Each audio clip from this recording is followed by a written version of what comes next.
Welcome back, everybody, to A24 on the Rocks, the podcast where we break down the best, the worst, the weirdest A24 films, all while sipping on something. I'm Becky, and today we are diving into Sebastian Lelio's Gloria Bell, a film that premiered in the Well done with the bell. Nice. All right, so premiered in 2018 at the Toronto Film Fest, but had its theatrical release in 2019, as we are currently in the 2019 year of A24 films. So, queens, pour yourself a drink, put on your dancing shoes, and get ready for some heartbreak, self-discovery, and something of a soundtrack. So let's get to those drinks. Eric, what are you drinking? I still have Spotted Cow from months ago. I'm really savoring these Spotted Cows, so I'm drinking a Wisconsin Spotted Cow lager. You're going to miss them when they're gone. Not anything Trust new? me. Nothing new, no. I'm very much like if I have drinks in the house, I'm not going to go out and get anything new. I am going to finish the stuff I already have. So, yeah. Well, to that end, we also do not go out to get anything new, and I am again drinking some Santa Cruz water. But I did want to tell you a little bit about a very good drink here, and it's getting to be the season for it. It's called a shoe fly. And a shoe fly is made from a local Bolivian alcohol called Singani and ginger ale. It Nice. is a I love ginger ale. perfect poolside drink. Yeah, Singani is, it's a byproduct of wine production. So it's distilled from something, I don't know exactly what, but something that comes along with wine production. So it's a clear liquor. It's not a particularly strong flavor. I'd say maybe sort of vodka-y in that way, like not a super strong flavor. And it mixes very well with the ginger ale, and it tastes really nice with a little lime on top of there too. So Gotta make my own. Maybe a Detroit version. Up here in Detroit, we have something called Verner's. And it's Verner's ginger ale. Verner's. Yeah. Well, that's the name of the company. I feel like was Verner's not like national? It's just us Midwest folks that know and love Verner's. It's owned by the Keurig company now, but it was originally just a Michigan thing. But I think it has expanded to Wisconsin because I think Keurig owns it. So yeah. No, I love Verner's. Verner's is great. I wouldn't be surprised if you could find Singani, though, in one of your local liquor shops. Yeah. Kevin, what are you drinking over there? Well, that's me. Good evening, world. It's Kevin K. Contract, and I'm drinking whiskey. That's right. I have whiskey. Tonight, it's a Whistle Pig Piggyback 100% rye whiskey. It's aged 6 years. It's 96.5 proof, so on the edge of jet fuel. It's quite good. More people should drink more whiskey. I'm not sure if I've made that point clear on this episode or on this season or this entire podcast in general. But yeah, I'm here for it. So...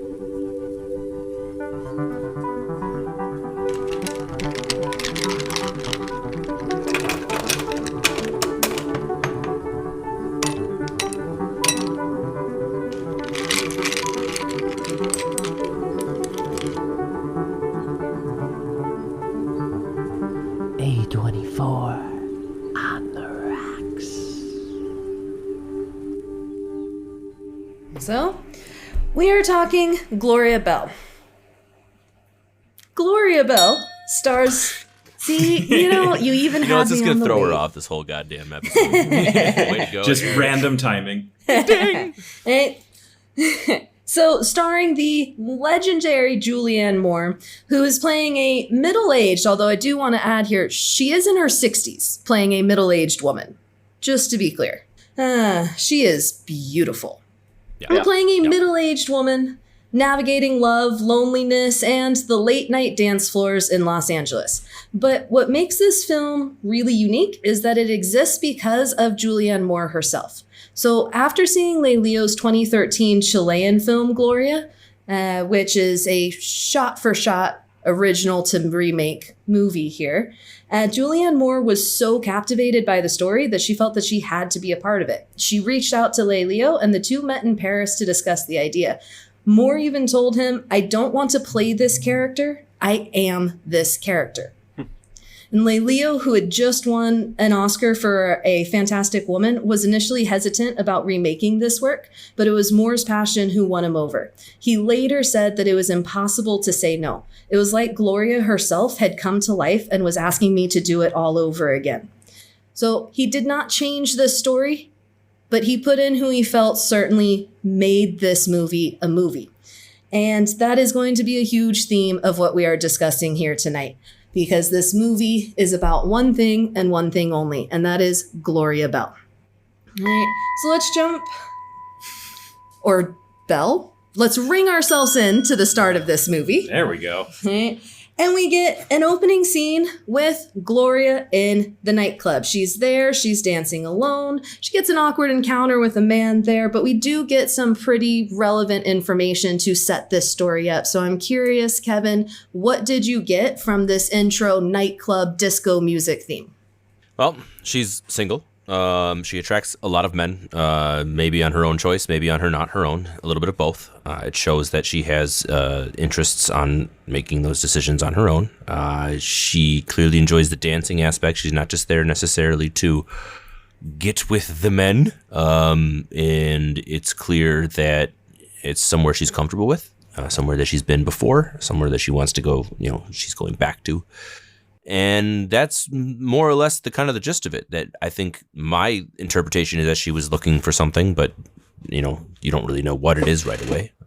But mostly the men interaction, right, is kind of what they're going for. That she clearly attracts the attention of men in rooms that she is in, and by her own behest as well as just on her own, just by existing. So that's my initial impressions, I suppose.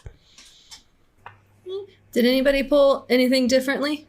No, I thought that the scene, it sets the tone well for something that I feel overall with the film, and I'll talk about this as we go through the hour here. But I feel very much that the film never took itself too seriously, and it was always somewhat on the nose, right? What you saw is what you got. And I feel like that establishing scene established that really well, right? You have Gloria there, she's dancing, she's by herself. You understand right away kind of what you're getting into, right? And you see this sort of natural side of her, which is this theme that continues throughout the whole film. So at the moment, it didn't seem like anything spectacular, right? At the very beginning, but looking back at it now, I feel like there's more context to it, and I feel like it's somewhat more powerful because it is just saying this is exactly what you're going to get. Go ahead, Eric. I liked the lighting in the opening scene because it's a very hazy bar, and I think we've all kind of had that like feeling where you're a little tipsy, you're in the bar, and then everything is a little bit hazy. So I actually think the lighting was really well done, and I thought like I was maybe in a 70s bar, but then the camera, slowly panned down and it was a bunch of middle-aged / older folks. And I'm like, oh yeah, we're definitely modern day. This is a middle-aged / older folks 70s bar. And it gave me a good vibe right away to establish the characters. Yeah, and I think it wasn't just the people, the atmosphere of it. You've also got, and you mentioned the disco music, and specifically here playing during this scene is the song Never Can Say Goodbye. And so Gloria's there on the dance floor. She's dancing by herself, and Never Say Goodbye is this kind of bittersweet, something's being let go, but you're not ready to let go kind of song. And it really is so direct in Gloria's mind. And we're going to see that theme with these songs coming through. Everything that Gloria is truly feeling and allowing herself to feel, it's going to come through in these songs. So we see her in the club. We get it. She's single. She's flirty. It's awkward. They're middle-aged. I'm not sure how I feel about middle-aged people, even though I might be on my way to middle-aged. I'm not sure how I feel about seeing them in a romantic situation. And then we get a shift into quite a few looks into Gloria's work and her family life. So we see her going to work as an insurance agent. We see her interact with her children in a couple of different ways. And we see her in moments alone as well. So how did these work and family life scenes play together to build the character of who Gloria is?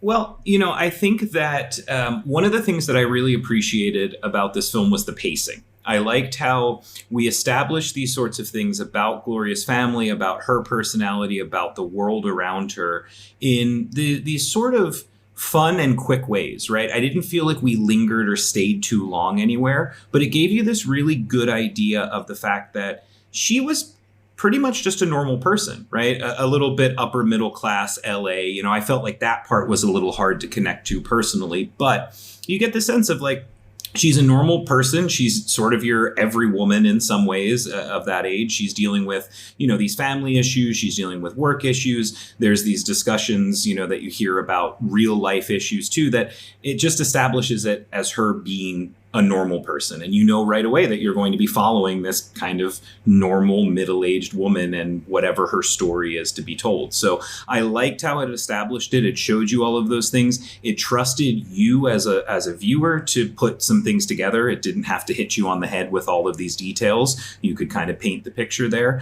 And I think it, like I said, it didn't linger too long. Nothing felt like it was too slow. And I think it helped move the story along quickly and thoroughly. So this normalcy and this normal life, I'm curious real quick, and Kevin, I'll come back to you, but is anybody finding that this normal life of a divorced middle-aged woman is really just boring as you're watching the lead up into this story? Kevin? Yeah, I mean, I guess boring might be the overall arcing way I approach maybe my entire review of this film. While pretty in some places and technical in others and depth and focus in some other places, I would say the topic itself does not lend anything of interest to me at all. So yeah, maybe it does come across as boring, simply put. Eric, what do you think? Yeah, well, I personally cannot connect to being a 12-year divorced middle-aged woman, but I would hope that people that are divorced for a long time, they're middle-aged, they should be able to go out and have fun and not think twice about it, even if you are middle-aged.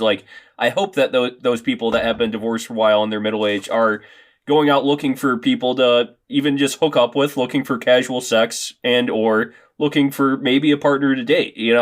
Why should you have to give up at that age? Why should you have to shelter yourself too? You should be able to go out and party and have fun like anybody else. Obviously, don't do what she ended up doing in Vegas later, but have a few dirty martinis, girl. Have a little extra pickle juice in that martini.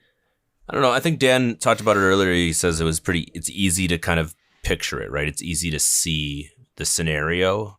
And maybe that might be a criticism for me a little bit, that it's a little bit too paint by the numbers for me, that you've seen this story and you can feel the direction that it's going right away from the kind of the opening.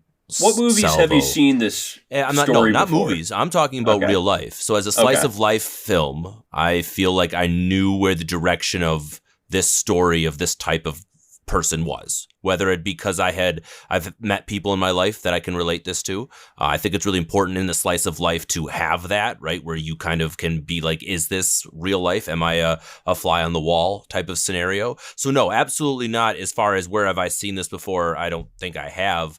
But I've seen her before. I've met Gloria before. I've met her life before. I've interacted with her at work 1,000 times. I've met her. And so maybe to the credit of this movie, they did a good job of making me feel like that, but almost to the detriment because you didn't want to see a movie made about that. Correct. Or I've already seen it. I already kind of knew where it was going. I had a feeling like it was all kind of puzzled together and for me, and it followed that format to the very end. So there wasn't anything different about it for me. So I very much thought that would be the case for me too. Going into it, I kind of thought, and even at the very beginning, I'm like, oh boy, this is going to be really kind of formulaic. This is just going to be the same, like you said, not the same story, but kind of the same story.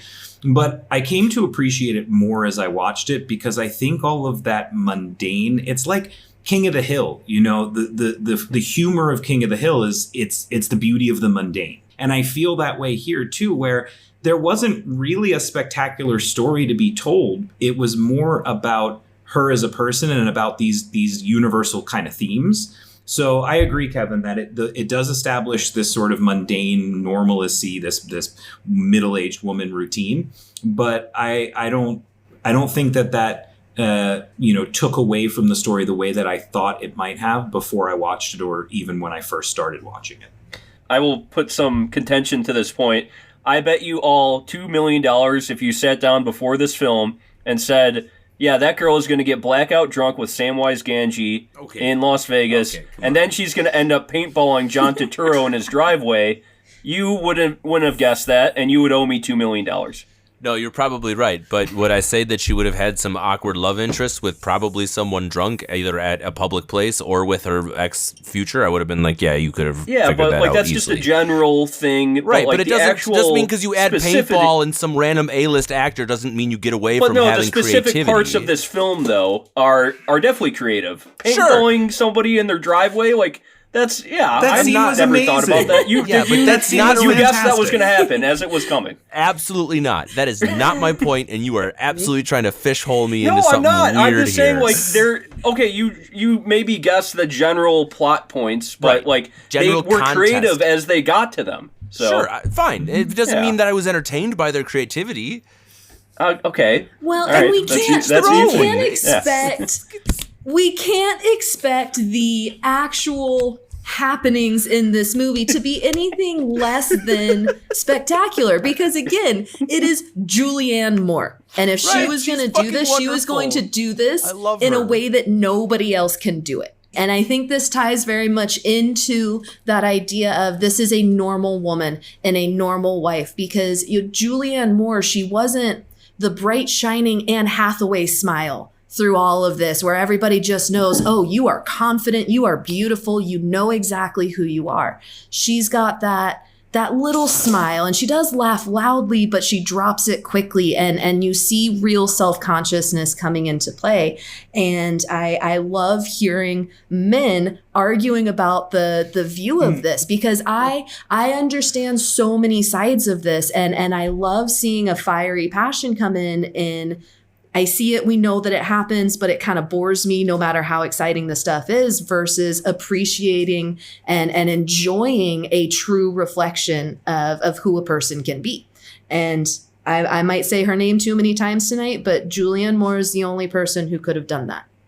And I also think that these people deserve to get movies made about them too, damn it. So these normal women, these divorcees, they have interesting stories to me too, so. And I'm going to come back to that at the end, It was an interesting story. She met somebody while dating, and he turned out to be a creep who didn't stop calling her, and he's got the specific parts of why he was a creep was interesting to me. All right. So we get her very normal, very mundane, very true to life. Right? And through that, we see that she has issues with her kids. Her son doesn't seem interested in being with her. Her daughter teaches a yoga class that she doesn't want to be a part of, but she goes to support. We see her having a work conversation, worrying about 401ks dropping and not getting the money back. And then we see her in the car driving on her own, which is where we truly see her be herself. And she is singing very proudly, I'm all out of love. And so we're still seeing this tracking of where is she at in her mind in terms of her personal love life. She's out of love. She doesn't have any to give. She's struggling with her kids and connecting with them emotionally.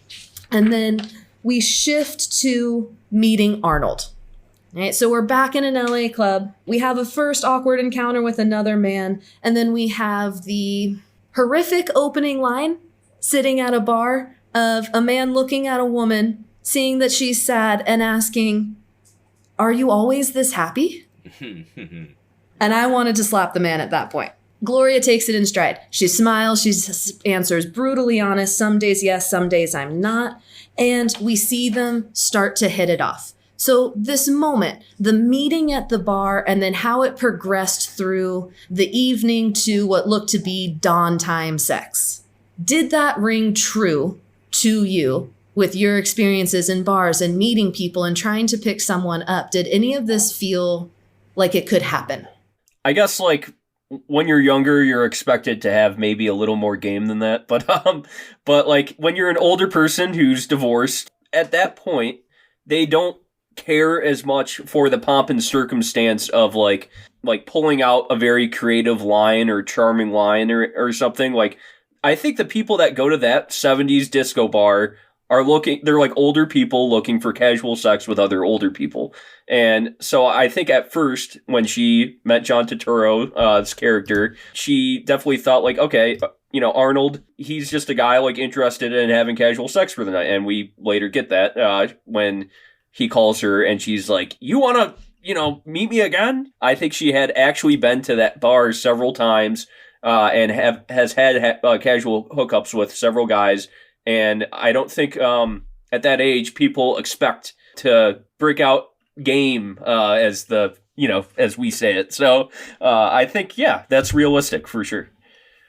Yeah, so Kevin, I'm curious about your idea here, specifically on this idea of game that Eric talked about. And younger men, they're expected to have more game. They're expected to play the game.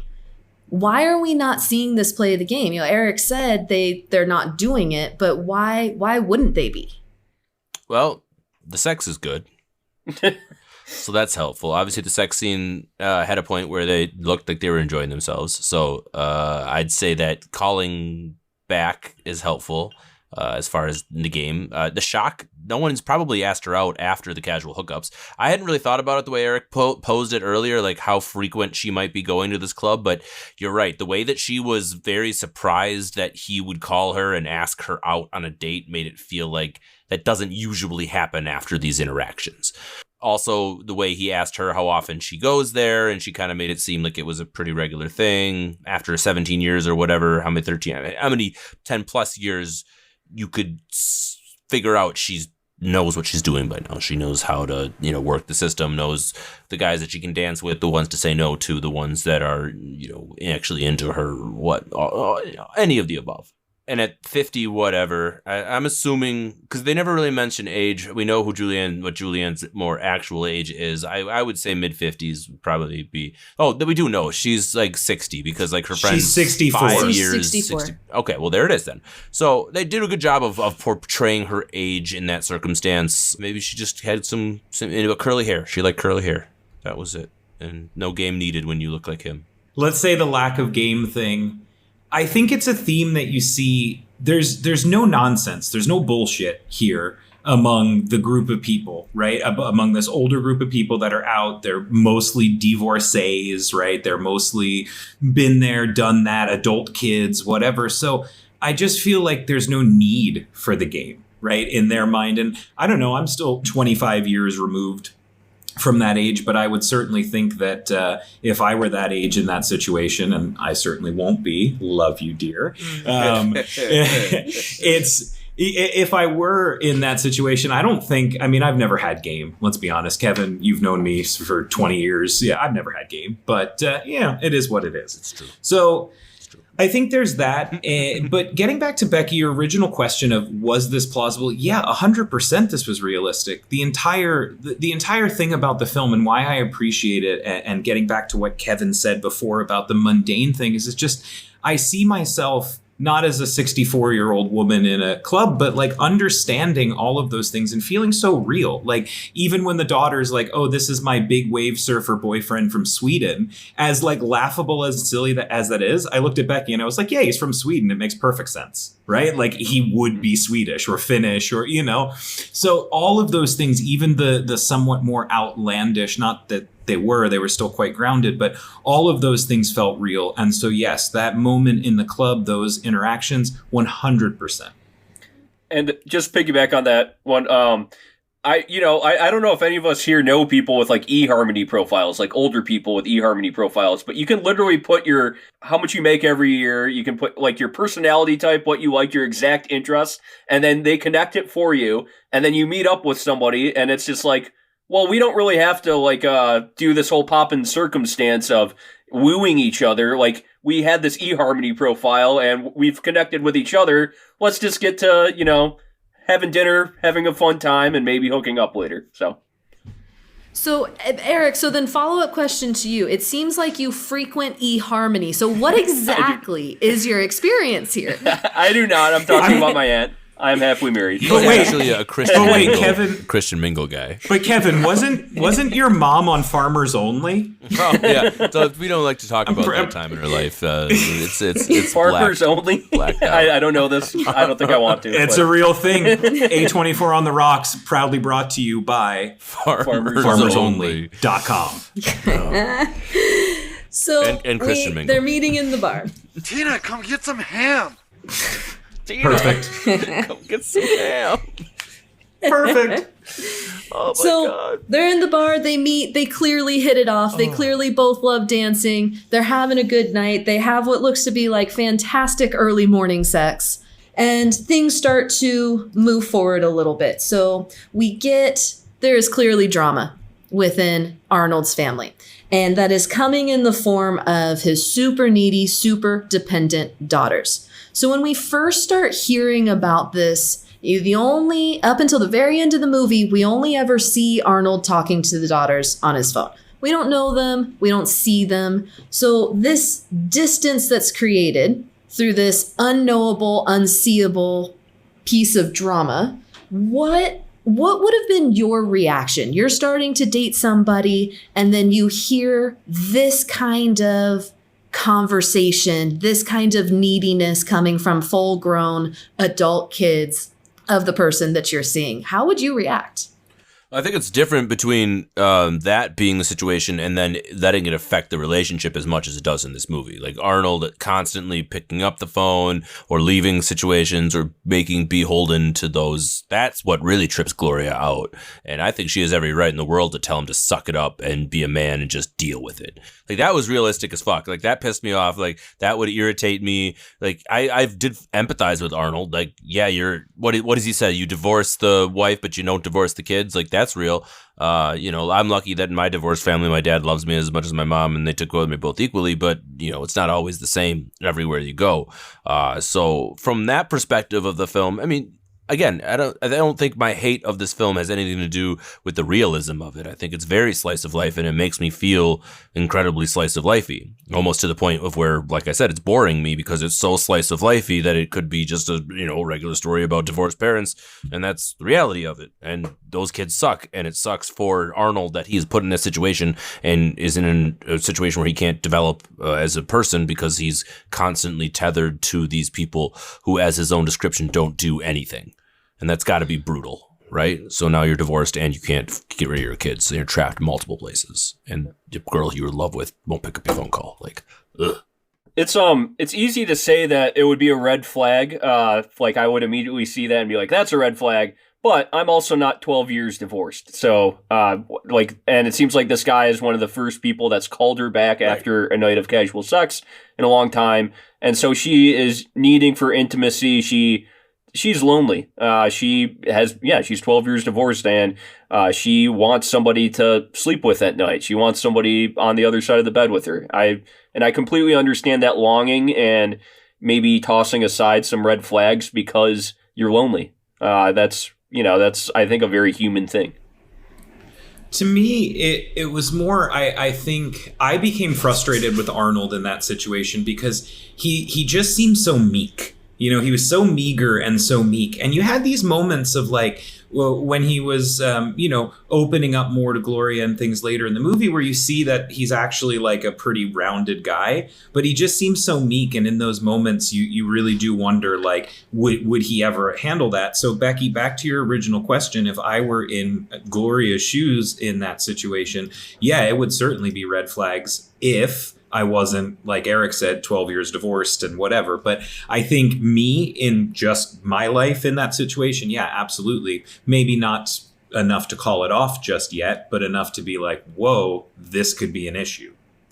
I consider it a win that none of us can fully connect to what's going on because none of us are divorced nor 12 years divorced. And I consider that a little bit of a win. Yeah, one of us is divorced, but... Right? I think your husband actually...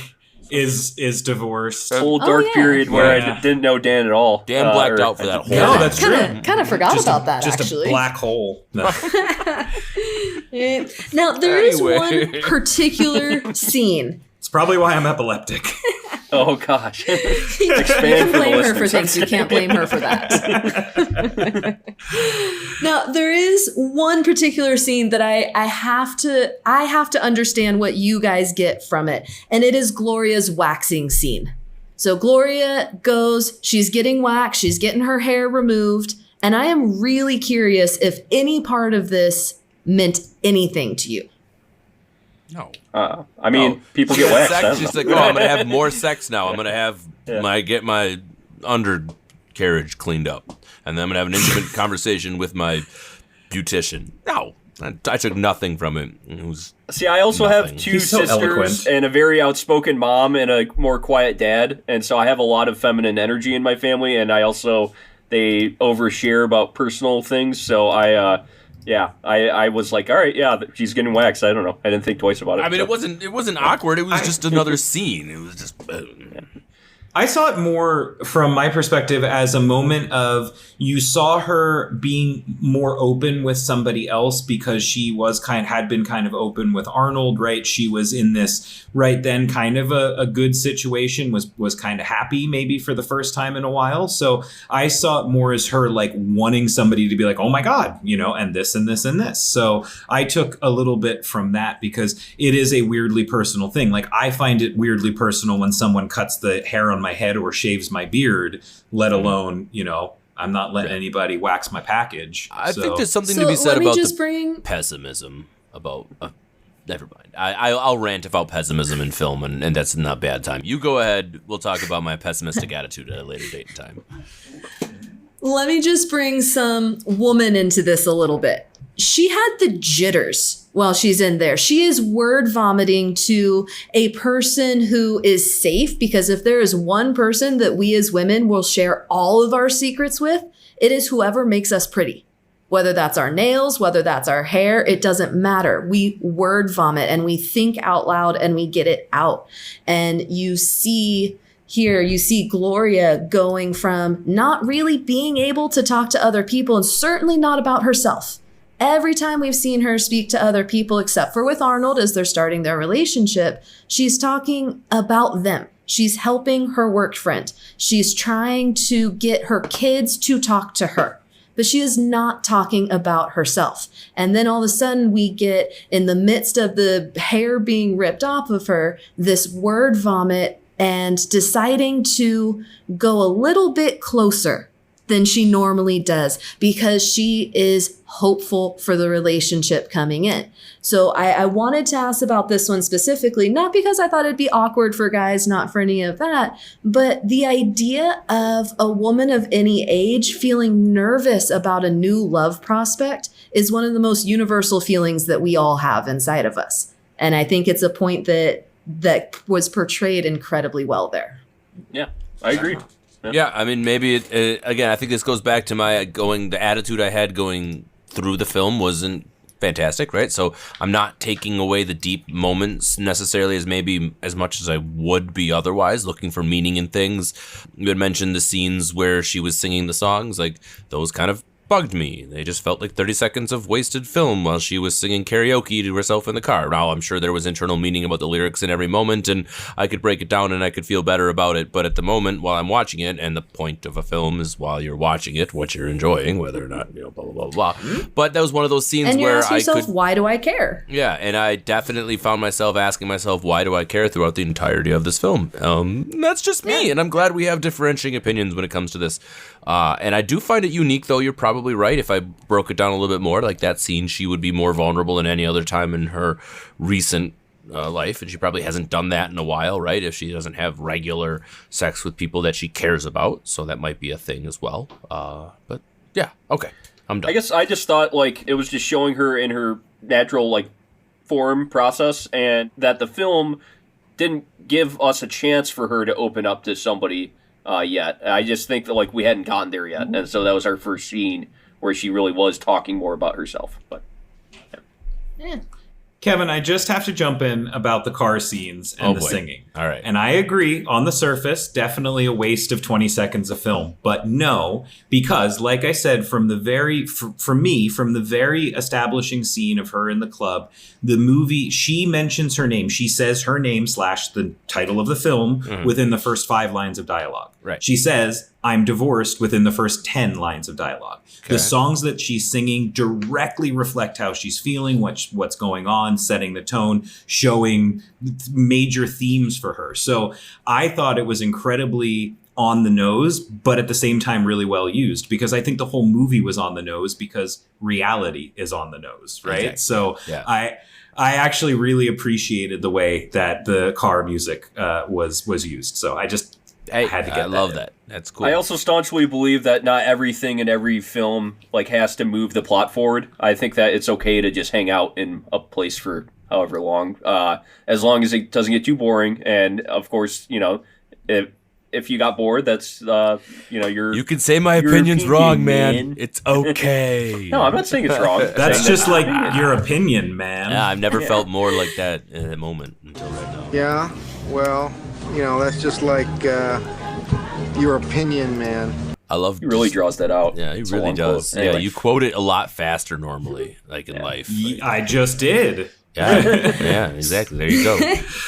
Point intake. So I'm about to take a pretty big jump here, but there is something that I haven't touched on at all, and I wasn't sure if I wanted to because I personally don't see the connection to this part being in this story. But what do we think of the insane suicidal upstairs neighbor? I guess it's LA living. Yeah, a slice of That's life of what I having a took from shitty it. landlord in a situation you can't get out of, I guess. Yeah. Like, quite literally. Yeah, we've Like- all been there. And a vehicle to get pot some other way than going to a store. Well, I think like we all hope that at when we're older that we won't be living in an apartment building with crazy neighbors Yeah, all I around think us. that's probably and so it. it's just really annoying to be at that age and having to live below somebody who is screaming all the time. Right. And I think it actually put us in the frame of mind of Gloria being like, fuck, I'm like 45 plus years old and I'm living in an apartment building in the city and this crazy man is screaming upstairs all the time, just yelling slurs and bullshit. You're So- supposed to empathize with the character more Yeah. because she's divorced and this is a product of her divorce, is having to live behind it. Well, and maybe if she was married, she would have a house, like a full house, and not be living in an apartment building. So it's like, shit, like this is where I'm at in life now. Like I have to deal with assholes like this. So Yeah, I think the whole slice of life, like we've all been there, right? We're fortunate. We live in a 12-story building, but it's very quiet. So we're very lucky in that regard. But like I've lived in apartments where, I mean, I might not have heard slurs and anything to that level, but certainly very noisy neighbors and things. So yeah, Kevin, I think you're right. It shows that her life isn't ideal where, she would want to be as a person, an upper middle class white woman in LA, right? And yeah, it was another device used to kind of show that she had all these just normal life things going on, but all the things that would add to the stress and challenges. Yeah. All right. So maybe there was a point to it. It was one of the few things for me that just kind of felt, I don't know, added in to create a reason for why she gets a giant ass bag of weed put at her door. Which I still don't fully understand how that happened. did it fall Like, out? I don't Like he was understand. I thought he was just crazy, and it maybe just fell out of his No, 'cause person. that or was- whatever. that was the assumed- only thing I could Here's my think 2 of. cents. I assume that when he was banging on her door and being this bitch, it was after his mom probably contacted him after Gloria's phone call. Because Gloria calls the mom and goes, your son is losing your shit. The next day, he's outside her door losing his mind. And probably during that process drops the weed in his fervor. Or whatever. It was a vehicle to get the weed to her, but yeah, I think it also had to deal with, I can't believe I'm this old and I have to deal with shit like this. She also had a friend that openly just like says, do you want some weed? So it's not like she couldn't get it. She wanted to My do pot dealer, it personally, though. my pot dealer's vehicle is a Suzuki. Well, there you go. The Different more kind you of know. vehicle. The more you know. All right, so this relationship, it does move forward. They go on cute dates. Arnold owns a paintball, facility, I guess. Paintball facility. They go bungee jumping. They're doing all these wonderful adventurous activities. And then Gloria introduces Arnold to her family. They all go to Peter's birthday, right? So Gloria's son, Peter. And in my opinion, pettiness ensues. But I'm not going to guide this scene. What were the biggest points that stood out to you throughout this dinner party and the beginning of Gloria's emotional unraveling?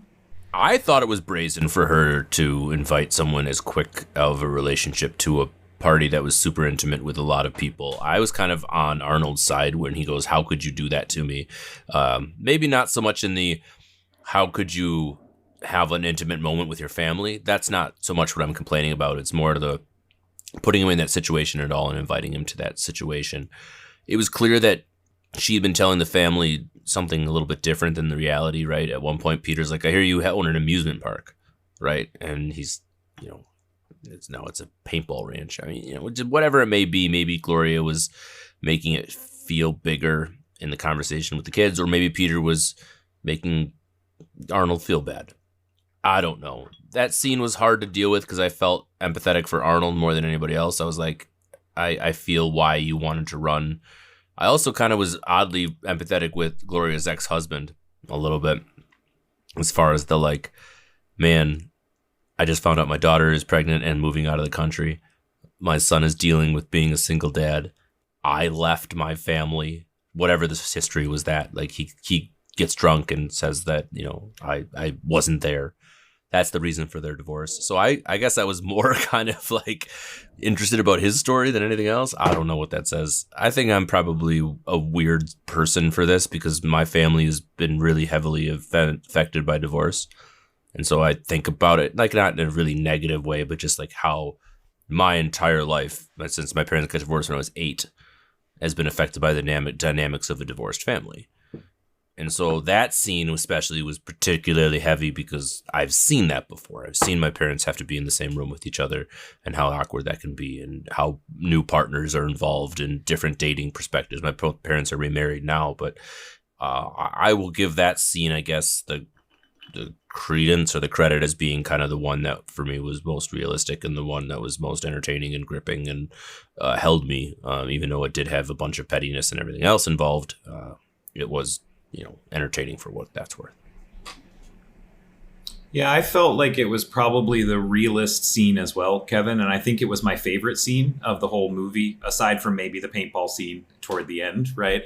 But it was, I thought the chaos of everything, it felt chaotic in that moment. You saw like the pettiness, you saw all of these storylines kind of coming together. And again, I liked that the movie doesn't hand feed you anything. You're having to draw these connections, right? You're having to, start putting these things together, which is fun, I think, in that way where it's not over explained and it makes it feel more real. And like, I don't know, we've all been in those situations with family members and those awkward moments, and maybe not to that degree, but I really liked that scene because it rang true, maybe even truer than the rest of the film, which I'm already been praising for feeling true.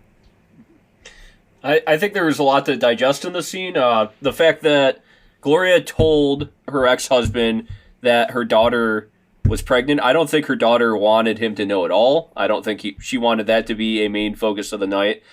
The other thing is Michael Cera's character, the son, I thought he was still married, but he just like doesn't know where his wife is all the time. Absolutely, just absent. Okay. That's what it seemed like. Somebody said single dad. Well, because he felt like it portrays him as being a single dad in the sense like her. Okay. She's not like involved. He's basically raising the child on his own. But like so his son is very in a bad place in his life. But then I also understand your kids asking like probably the first partner that your mom has met in a long time that she's actually brought somewhere. I also understand them asking him a lot of questions like, hey, who are you? What are you doing? And for good reason, we later figure out like this guy might have a lot more to his life than he's leading on. Like, I still think that Arthur leaving, that was a dick move. Oh, yeah. Like, you can't leave her high and dry there. Both of those situations of him just dipping out, I'm like, dude, fuck off. Like, well, the second one, definitely. Yeah. First one, I don't know. Again, I was just like, yeah. Again, the meek mildness, like I mentioned before. And can I just ask one question? Does Michael Cera ever look like anything other than Michael Cera in any movie that he's ever been in? What's the one where he's got the mustache and he's like the weird playboy? He's like an alter ego version of himself. I just feel like in every movie, like he just looks like himself. There's never anything. His hair is always the same. His makeup is always the same. True. And he doesn't age. Yeah. Yeah. But yeah, that scene, I mean, was a very pivotal part of the whole film. And there was a lot that happened, I would say. So It felt like all the problems bubbled and boiled over all at the same time. There's the pettiness from Arnold just getting up and leaving, the blaming it on his daughters. Well, they called, so obviously I had to go. But then at the same time, there's the side from Gloria where if you get Gloria, you get all of Gloria. There is no holding back from her. You don't get just a little bit of her. You get Gloria and you get everything that's involved with her. And Arnold in that way is quite opposite. You only get this one side of me. You don't get all of me. You get the nightclub side of me. You get the dating side of me. But my other life, that's not for you. And so I think it really adds to the tension growing between them. And then we get Gloria's emotional unraveling. So she is really upset that Arnold just up and walked out. And what I want to hear from each of you is through all of the ways that we saw her coming apart, all the ways that we saw her just losing a piece of her throughout this, what was the moment that hit you hardest and made you really feel, wow, this is affecting her stronger than I thought it would? The Vegas scene for sure, I think. Like, really just like, wow. She went all out and was like, let's quit our jobs and go to Spain. She didn't quit. Well, she went to, yeah. No, but like suggested basically like them leaving everything behind and going on a tryst to Spain and like completely being, after almost walking out of the hotel room, stopping, having super vulnerable makeup sex, and like then decide like, and then for him to react that way, I was like, no fucking way. This fucking dude right here, like this asshole. I felt for her for sure. I was like, no, that sucks. I could see why you're slamming martinis at the bar and having sex with strangers. You go get Samwise and go fucking around on a carousel. Like, have fun. What we need's a few good taters. Potatoes. Yeah. So that was the moment where I was mash like, 'em, stick 'em in a stew. I really felt for her for sure. I was like, that sucks. That sucks a lot. And she had to go boil those taters. So, Yeah. I think for me, maybe the daughter leaving, right? The airport scene. I think that was a moment because that's like, I don't know. I'm not a father. I hope to be one day, but like, I think that thought of like, it's in some ways, I think even harder than divorcing or like, losing Arnold at whatever point, or not ever having Arnold, because it's your child, and the uncertainty there of like, she's going to go chase a big wave surfer in Sweden and like have his child. There's, it's not the most stable thing. I'm sure there's that. Like, I don't know. I've put my family through that for 16 years. I've lived outside of the United States since 2010, and I've been in some ways putting my family through that for my entire adult life. So I get that. And I've never really seen it. It's not like my mom, bawled her eyes out when I left. She knew I was not going to marry a big wave surfer in South Korea. But, still, I'm just going to, just talk right through it. Just keep on going. just keep on going. So yeah, I think that for me you, was probably the scene when I felt the most for her. I couldn't even hear that one. It was pretty quiet. But anyway, yeah. No, it was the Las Vegas scene where I thought she really unraveled, and I'm like, she is, as in a very intimate scene with Arthur, she says, like, older people, or not older people, people in general, regenerate all their body parts every 10 years. Like, nothing of us is the same every 10 years. And that's a big theme of this film, I think, is that she is in a phase of complete regeneration, and she is shedding her old skin, her past 10 years, and she's completely regenerating herself. And that night in Vegas was her really shedding her old skin, having like kind of one last maybe volatile relationship, I would say, like a relationship she probably had when she was younger, and just like getting that out of her system, including the makeup sex, getting blackout drunk in Vegas and waking up at the side of a pool. I think she then wakes up. She needs to mourn the loss of those last 10 years and also the loss of her daughter going to Sweden. She is going to be regenerating herself right after that. I want to mention one artistic thing that I really enjoyed about that whole scene. So after Arnold flees for the second time, right, she has this, obviously feeling of total isolation.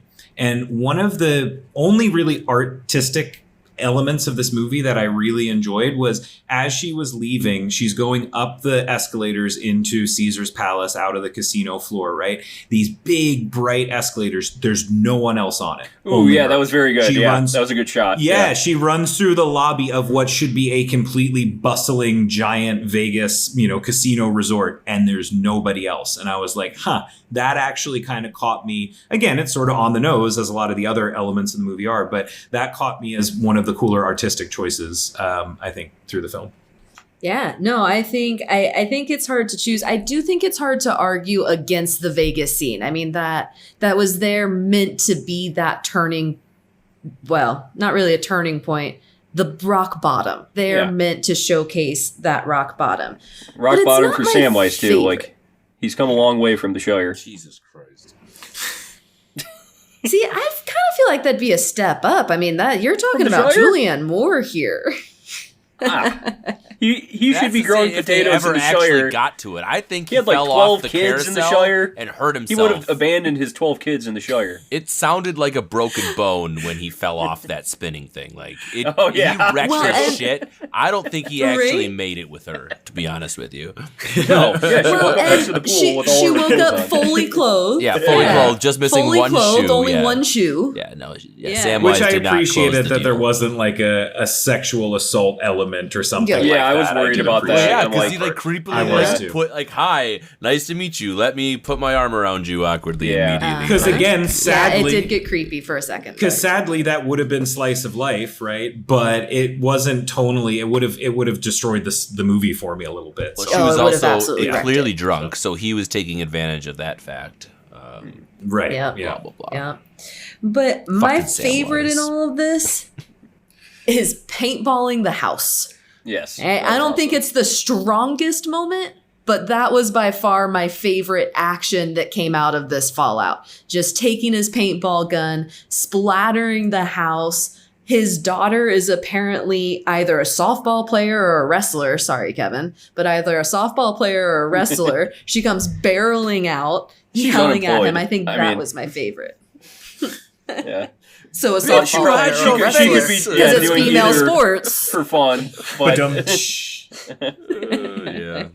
But yeah, that scene was awesome. That was, aside from the dinner party scene, I think my other favorite scene of the movie. Just to see her like, being strong in that way, like that. Some people would say that's weakness too, but I think she was showing some strength in that moment of like, you know what, fuck this. So It was also I laughed, familiar. yeah. Like, well, but like Kevin said earlier, from that first moment in the bar, she's used to this life. This is clearly her normal life. The story that we're seeing is just one story and probably, I would say tens, hundreds of stories that probably follow the same line to Kevin's point earlier. And so I think that it just, I don't know. It is what it is. She's used to it. So she reverted to what she's used to, going for a one night stand after having been drinking. And she kind of went a couple steps backwards there.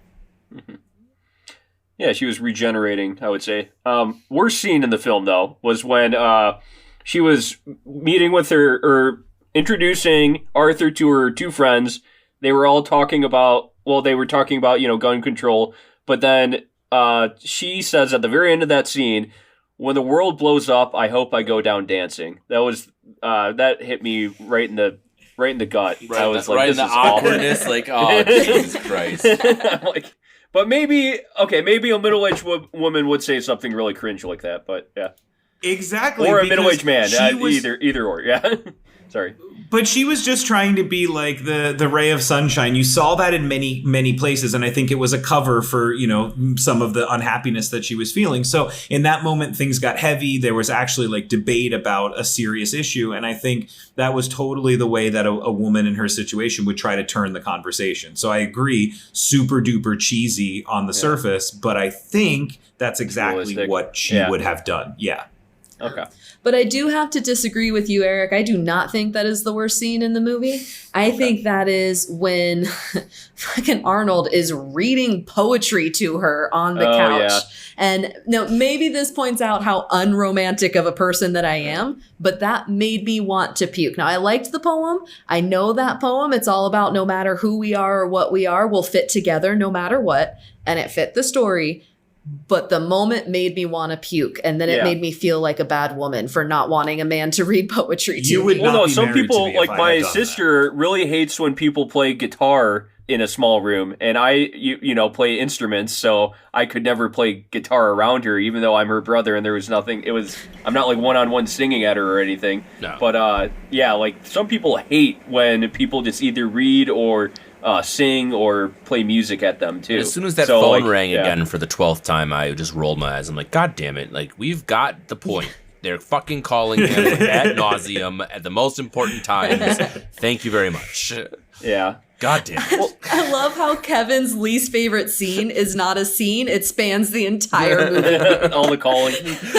And Arnold was giving like stalkerish vibes at that point. Like, multiple red flags. No, that after was bullshit. But immediately after the first time where it's like, I'm going to call 24/7 and she still goes back to him. Like, what the fuck are you doing? And him showing up at her work unannounced and then fucking like following her in the car, like has his hands on the car, like, oh wow, this guy just is creepy as hell. Yeah. So if you text me more than 3 times in a day, I will write you off. Like, I would have dropped him for sure. But like again, we're not in the shoes of a 12-year-old divorced woman. Yeah. I can't stop thinking about you. And I love John Turturro too, but I hate to say it, he reminds me of Adam Sandler a bit. So I kept on thinking of like, what if Adam Sandler was doing this exact thing right now? I don't think I'd like it. And cross-referencing to 50 First Dates, Adam Sandler has played somebody who's sexually assaulted somebody before. So come now, don't. And that's don't even lie. That whole film is he assaults her. Don't do that to me. No, it's true. Don't do that. 50 First Dates, he takes advantage of a mentally disabled We're not woman, reviewing 50 and he First Dates assaulted right her. now. We're not reviewing that, sir. I have never seen her it. father. It's wrong, and you know it is. Let's talk about Adam the Sandler's wrong. morality of Adam movie we're Sandler reviewing. films. Anyway, not even sorry. an I was just saying John A24 Turturro reminds me of Adam Sandler, and John Turturro was being creepy in this film, and it reminded me of creepy Adam Sandler. All right. Anyway. What a segue. So clearly we get the emotional unraveling, and we all have different pieces that resonated some way, somehow, good or bad. And then we get to our final scene, and while we are not in a nightclub, we are around flashing lights, disco music, and Gloria Bell dancing and slowly coming back to herself. She is, of course, dancing this time. The song that gets her up and gets her back onto the dance floor is Gloria. And what an on-the-nose song to use in this film. So, this final dance...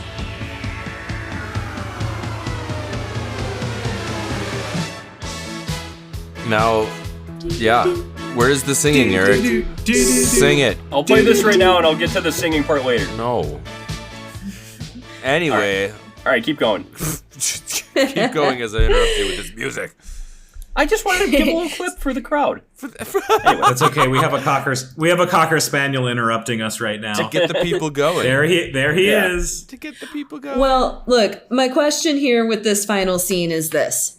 What was the point of the movie?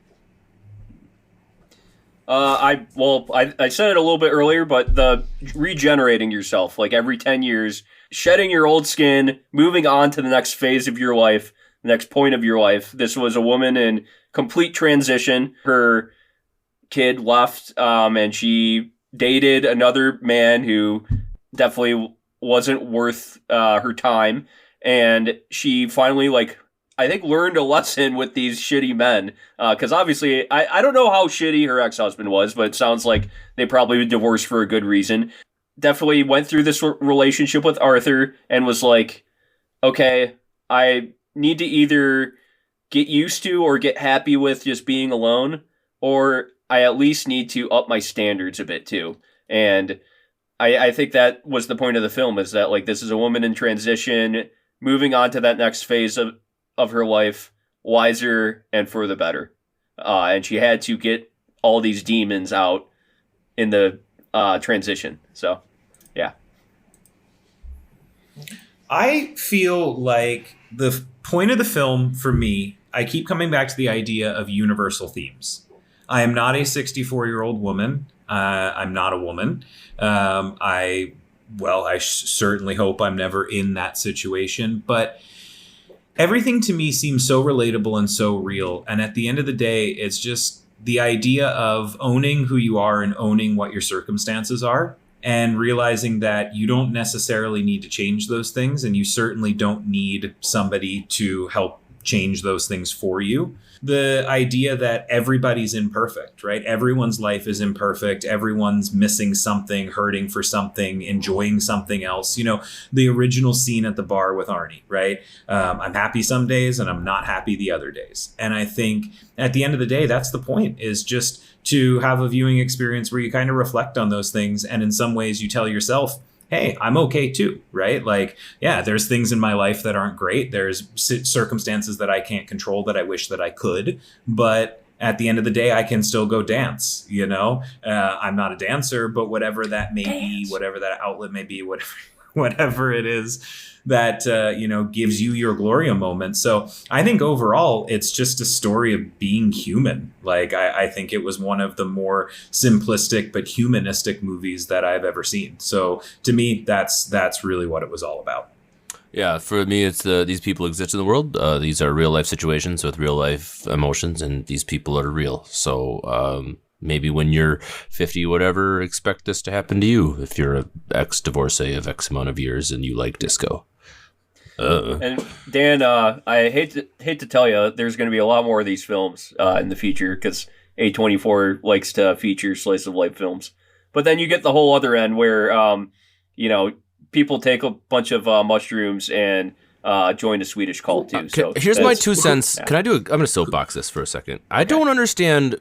2013 was not that long ago. So Gloria, right? The original Gloria came out in 2013, and then Julianne Moore was just like, I love it so much, and I'm super famous. I'm just going to demand this actor make it 6 years later in English, and just let me do it because it's my passion project, because I'm this person. Director, not actor. Director. Yeah, right.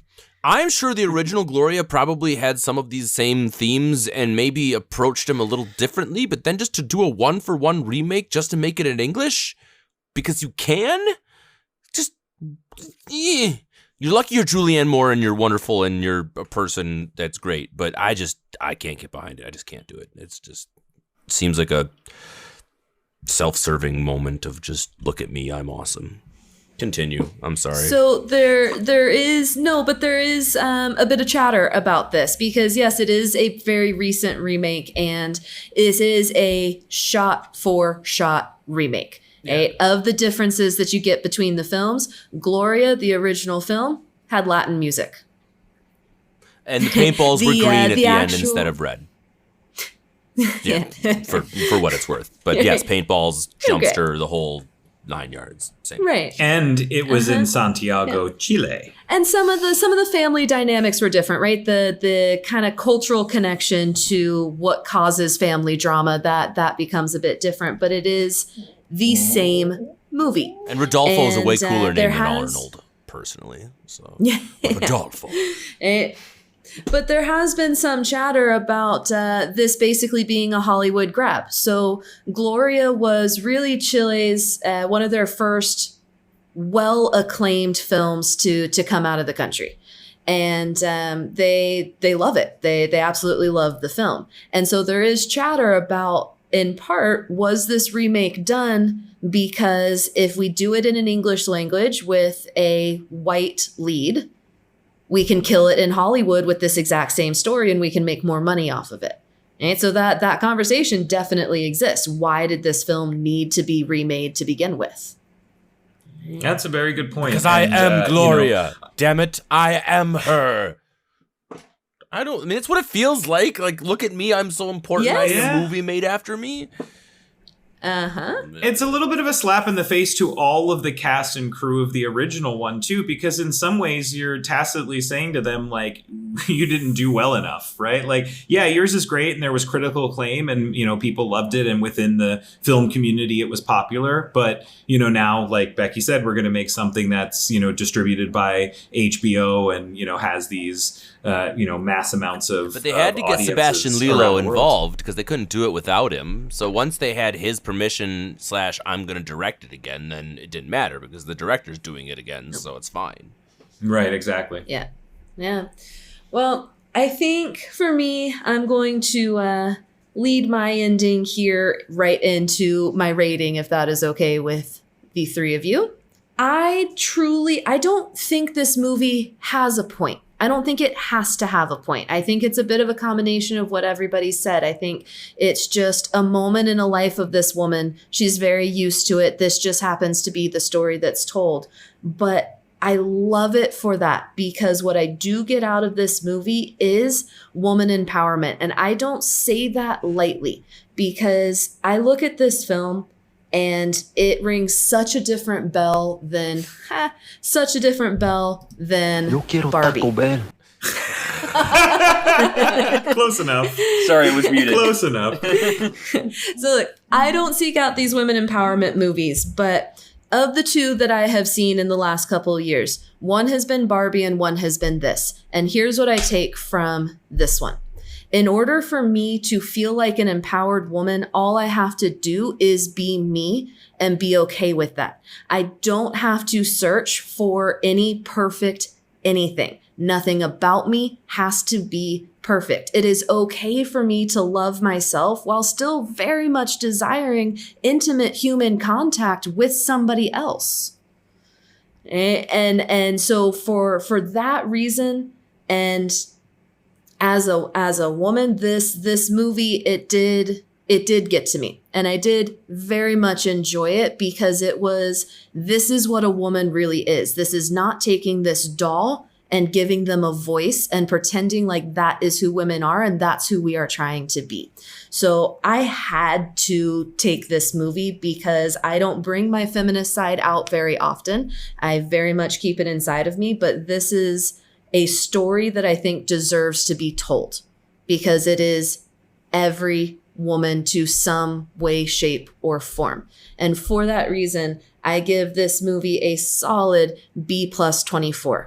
I love it. I love the message that it sends. It did not blow my mind for any sort of I'm enjoying watching a movie type situation, but what it's doing, I absolutely love. The way that it was done, I absolutely love. If you have given me a bit of a better story, I probably would be in the A's here, but it is your everyday story, so I'm a solid B+24. I think I'm going to go ahead and jump to what I consider to be likely the opposite end of this spectrum. Kevin, give it to me. All right. I kind of alluded to this from the very beginning of this film. If I'm not really enjoying the duration of my viewing of it, it's going to have a pretty negative effect on my overall viewing of the film.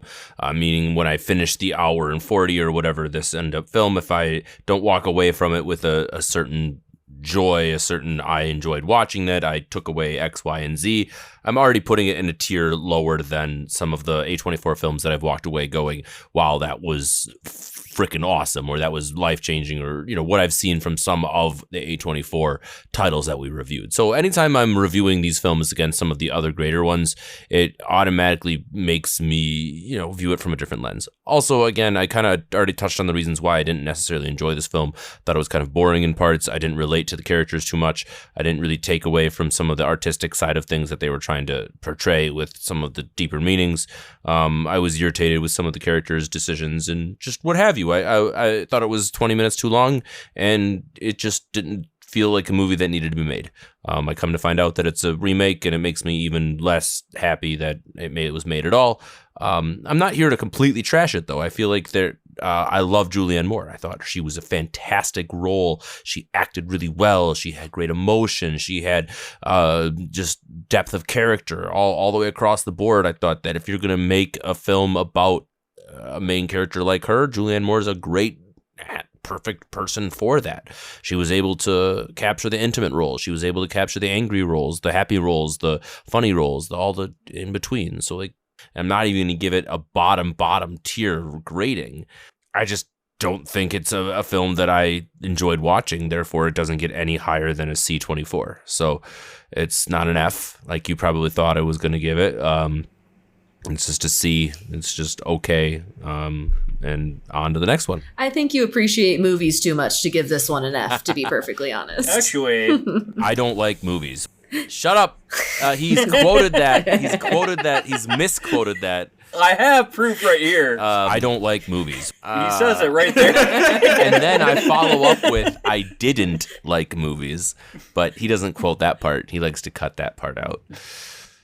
Asshole. Yep. Do you like movies? No, I fucking hate movies. There, quote it again, Eric. You got it again. I fucking hate movies. There. I can't believe you took that bait. Yeah, I don't care. Eric can munch it. Mamma mia. There you go. C24. C. All right. C. All right, Eric, what are your final thoughts here? Okay, so yeah, I like this film generally. Like, I think Julianne Moore did a fantastic job. I like the themes in this film. I don't mind films where, I mean, I think a lot happens in this film, but it is more just like, let's focus on this person in this section of their life, follow them from point A to point B here, and I guess I would say it's like a slice of life film generally. And all the scenes of her singing in her car definitely give the slice of life feel, and some people don't like that. I don't mind it at all, and I think that a lot of A24 films, watching them like nearly 80, or no wait, are we at 80 now? We're probably near 80 anyway. Watching about 80 of them, I'm pretty used to it now too, and I don't know, I'm fine with it. Put that I'm over it. I'm fine with it. You're clearly not a woman if you're using fine in a positive way. Yeah, that is true. But put that all together, like, I think this is a solid, like, B film. I'll put it right on the nose of B. Yeah, like, I would definitely recommend this to other people, but I wouldn't, like, put this in the top tier of, like, A24 films or anything. It was an enjoyable watch. I might rewatch it one day if, like, I'm sitting around drinking a nice Pinot Grigio with my mom on a rainy Sunday night, and I'm like, hey, do you want to watch this film with Julianne Moore? And she would say, lovely. You get to see her tits. Yeah, you get to see a lot of gratuitous sex with Julianne Moore. I mean, that's fine. That's just a woman's body. You don't have to be ashamed of it, Kevin.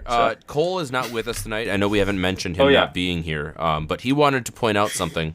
He says, please, someone point out how stupid and unrealistic it was for a slice of life film to have a literal crowd of people around a puppet street performer.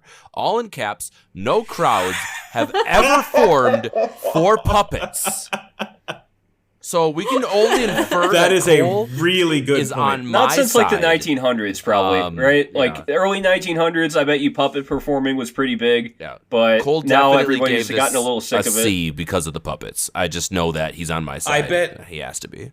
I'm glad you brought that up, though, because I had forgotten that scene, and actually, I talked about my favorite scenes. That was definitely my least favorite, because the puppets were creepy, and the people behind it were creepy, too. And I had the same thought. I was like, why is there just this random crowd of people transfixed by this skeleton puppet? And it somehow was the thing that made her call Arnold back. Like, oh, I've been transformed by this skeleton, and now I want this man back in my life who's been calling me incessantly for the last 2 weeks after I rightfully told him to fuck off.